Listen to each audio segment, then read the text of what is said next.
अच्छा रखा जी, तुसी भी गान दा शौक रखदे हो? हाँ जी। ते एक तुहाडा आइटम मैं सुनिया सी तुसी कि कोई तुसी शो कर रहे सी। हाँ जी। ते उत्थे तुहानू पैसे नहीं होए मेरा ख्याल। हाँ जी, और रुपया नहीं दे रहे। अब मैनू कहते तराना सुना, मैं कहा रुपया नहीं देने मैं जाना किवें घर।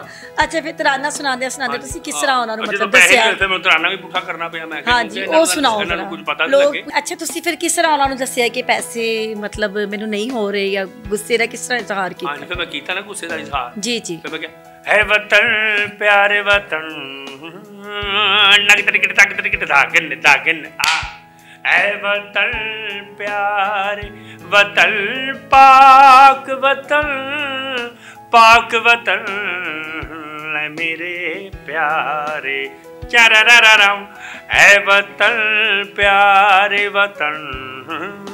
जो पैसा कोई नहीं दे रहे तो मैं परेशान हो गया, टेंशन हो गया, मैं घर किवें जाना है।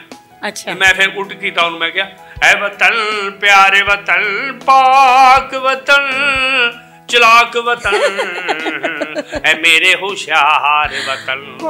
तूने फंक्शन पे बुला के मुझे कख भी ना दिया, जाने किस जुर्म की पाई है सजा याद नहीं है, दुआ याद मगर घर का पता याद नहीं है, दुआ याद मगर घर का पता याद नहीं है वतन प्यारे चररररम ऐ वतन नग तरिकट तक तरिकट धागन धागन।